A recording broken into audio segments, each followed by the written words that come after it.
Back again. আসসালামু আলাইকুম, আমি রুহুল আমিন। টেকটেলিজেন্ট চ্যানেলে আপনাদের সবাইকে সুস্বাগতম। বন্ধুরা, আজ আমি আলোচনা করব রবীন্দ্র কাব্যের ঐশ্বর্য পর্বের কাব্যধারার বৈশিষ্ট্যগুলি সম্পর্কে।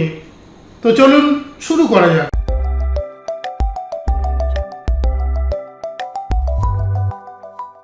রবীন্দ্রনাথের ঐশ্বর্য পর্বের মানসী, সোনাত্তরী, চিত্রা, চৈতালি কাব্যগুলিতে সৃষ্টির মৌলিকতা, শিল্পরূপ, আবেগ, রোমান্টিকতা ও গভীর প্রত্যয়ের অনবদ্য সমন্বয়ে কবির শিল্পোৎকর্ষ চরমে পৌঁছেছে।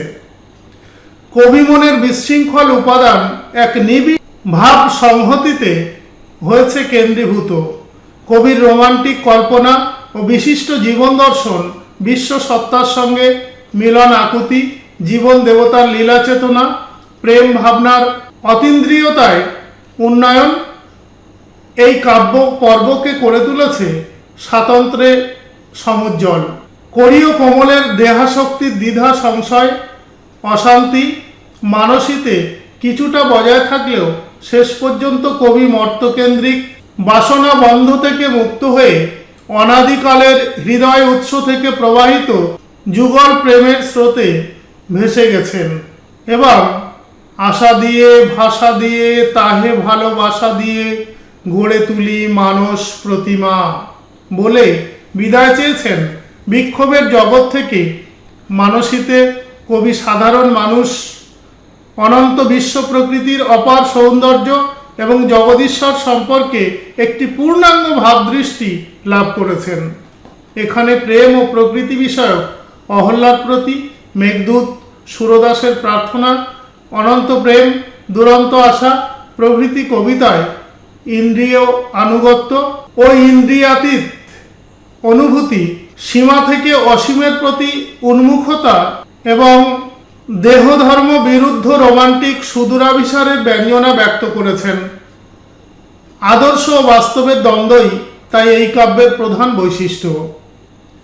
প্রেম, প্রকৃতি ও সৌন্দর্যের শিল্পময় রূপসম্ভারকে সোনাত্তরীতে তুলে দিয়েছেন কবি।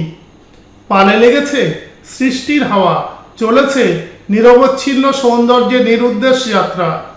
একীভূত হয়েছে ব্যক্তি মানুষের সঙ্গে নিসর্গের অপূর্ব মাধুরী।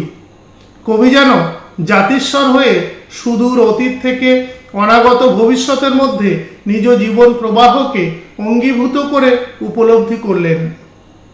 হৃদয় যমুনা, সমুদ্রের প্রতি, মানস সুন্দরী, নিরুদ্দেশ যাত্রা প্রভৃতি কবিতায় সুখ দুঃখ বিরহ মিলন পূর্ণ ভালোবাসা, সৌন্দর্যের নিরুদ্দেশ আকাঙ্ক্ষায় পরিপূর্ণ।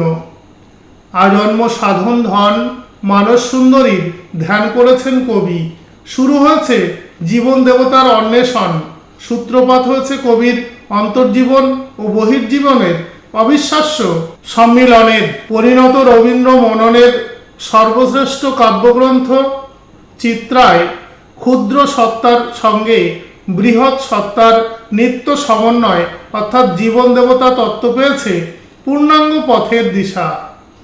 চিত্রা, জীবন দেবতা, অন্তর্যামী, উর্বশী, সিন্ধুপারে প্রভৃতি কবিতায় কবির অপার সৌন্দর্য অনুভূতি, প্রেম ও মানবীয় চিত্তরসের উপলব্ধি, জীবন দেবতা বিষয়ক দুর্গেয় তত্ত্ব, ছোট ছোট দুঃখ কথার সঙ্গে রোমান্টিক অনুভব পেয়েছে অবিস্মরণীয় শিল্পরূপ।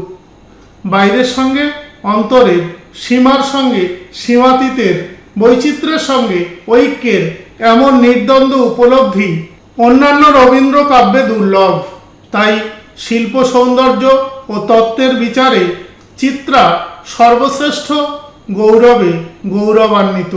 চৈতালি যৌবনের দ্রাক্ষাকুঞ্জে ফলের পরিণতি, পরিপূর্ণ জীবনানন্দ, ঐশ্বর্য, খণ্ড ও প্রত্যহকে অখণ্ড অনন্তের সাথে গেঁথে তুলবার বাসনা এবং প্রাচীন ও পুরাতন ভারতবর্ষের মধ্যে মানস পরিক্রমা গাঢ়বন্ধ সনেটের মধ্যে চমৎকার ফুটেছে। প্রগাঢ় প্রশান্তির অনুধ্যান এ কাব্যে লক্ষণীয়। সবশেষে বলতে পারি, আসলে রবীন্দ্রনাথই রবীন্দ্র উত্তরণের প্রথম পুরুষ। অক্লান্ত সৃষ্টিশীলতা এবং সৃষ্টি সুখের উল্লাস তার কাব্য সম্ভারকে দিয়েছে নব নব রূপ, রীতি, আঙ্গিক। তার বিচিত্র সৃষ্টি শুধু বাংলা সাহিত্য নয়, বিশ্ব সাহিত্যের মহার্ঘ সম্পদ। তো বন্ধুরা, আজকের আলোচনা এখানেই শেষ করছি। যদি ভালো লাগে তাহলে লাইক, কমেন্ট, শেয়ার এবং সাবস্ক্রাইব করতে বিন্দুমাত্র ভুল করবেন না। দেখা হবে পরবর্তী টিউটোরিয়ালে। ধন্যবাদ।